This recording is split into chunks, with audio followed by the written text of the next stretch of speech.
You cannot do nature-based solution without community. You need to have conversations, you need the local people's knowledge, and you need everyone to come together and decide together as a community to do what's best for their own community. Nature-based solutions, or NBS, are ways of working with nature to deal with the impacts of climate change. They include things many communities already know and do, like protecting mangroves, planting trees near rivers, or using traditional practices to manage gardens, forests, or fisheries. The International Union for Conservation of Nature defines nature-based solutions as actions to protect, sustainably manage, and restore natural or modified ecosystems that address societal changes effectively and adaptively, simultaneously providing human well-being and biodiversity benefits. IUCN 2016. There are many co-benefits of nature-based solutions. Not only do they help reduce climate risks like flooding or erosion, but they also actively support the health of the land, water, and people's livelihoods. When talking about NBS in communities, it can be helpful to simply call these nature-positive actions. Nature-positive actions are about recognizing the strength in our existing knowledge and ecosystems and building on natural systems that already exist in a place. So what do nature-positive actions really look like in Pacific communities? They look like people working together with nature. The Kiwa Initiative is proud to present a new resource, Working with Nature, an engaging tool to start meaningful conversations in your community about working with natural systems to adapt to climate change. This video will discuss how the resource can be used and give more detail on some of the ways that you can create impactful community facilitation sessions. The Working with Nature resource is for anyone supporting communities to adapt to the impacts of climate change, particularly through nature-positive actions. It is especially designed for facilitators, educators, local leaders, and community-based organizations across the Pacific who are looking for simple ways to start conversations. Before we take a look at what's inside the guide, it's important to understand one of the guiding ideas behind it, something we refer to throughout the resource as right story, wrong story. We are part of nature, and the decisions we make about how we live, grow food, or protect our coastlines become the stories that we will tell. Right story is about connection. It is often found when discussions are centered in community knowledge and it aligns with nature's systems. It brings people and ecosystems into balance. Wrong story disconnects us. It happens when actions are taken in isolation without incorporating the knowledge of a community or the natural systems in a place. The Working with Nature Guide uses this idea to support communities to reflect on actions, particularly as they adapt to a changing climate. Facilitators are encouraged to ask, what is the story that our community wants to tell? Does it show people and nature thrive together? The resource is made up of two main components. One, a set of posters that focus on different concepts relating to climate change and examples of nature-positive approaches. The second is a facilitator guide, a document containing information on how to use each image, run activities, and explain concepts. There are 5 introduction sessions. These can be used to introduce the community to important concepts in thinking or remembering about working positively with nature. It is recommended that you start with these sessions when engaging with a community. Following that, you'll find 9 chapters that take a look at nature-positive approaches to the following themes: watershed or catchment care, agroecology, soil health, invasive species, coastal protection, ridge to reef, fish management, disaster preparedness, livelihoods, and community conservation.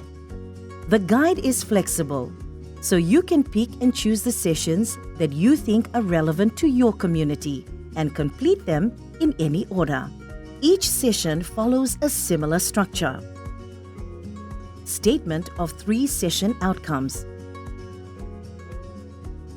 Right story, wrong story discussion prompts for the reference picture. Ideas for including local, traditional, or indigenous knowledge. Ideas for including gender and social inclusion issues in the discussion. Considerations of behavior change drivers of barriers. Technical information summary points with links to other resources for more information. A powerful framework for documenting group decisions or actions. While there are discussion prompts and group activities suggested for each poster, we understand that community facilitators are experts of their own context, and the guide has been designed to account for this. The posters do not have labels, so facilitators can use the posters in whatever language is most appropriate for the group. There are parts of the guide which have been left blank intentionally, creating space for you to localize the sessions with relevant information for a community. Use the soil chapter to spark conversations in the community about nature positive soil. We started by giving them an image, and then we have people point out different practices that they see in the picture, such as mulching, composting, and even making tea out of seaweeds. Did any right story, wrong story examples come up? Yes, burning land was one. Some people thought that burning land was the quickest way to clear, but some people thought that burning land leave the soil dry and hard to work on. What did people take away from the session after the discussion was all finished? People wants to try composting and using fish waste and seaweeds. We also use the absorb, adapt, and transformation table to turn their ideas into actions. There are 3 important ideas that we want to encourage you to include in the facilitation of each session. We are calling these ideas spotlights, so you can remember to shine a light on them. Nature-based solutions often require doing something differently, whether that's planting trees where they weren't before, protecting an area that used to be used freely, or even farming in new ways. This requires change, individually and as a community. And change is not always easy. It is helpful to think about behavior in the following 3 ways.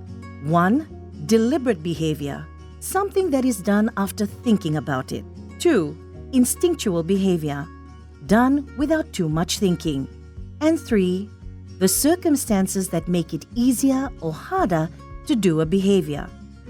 To influence behavior change, it helps to explore the deliberate behavior, instinctual behavior, and circumstances a bit more deeply.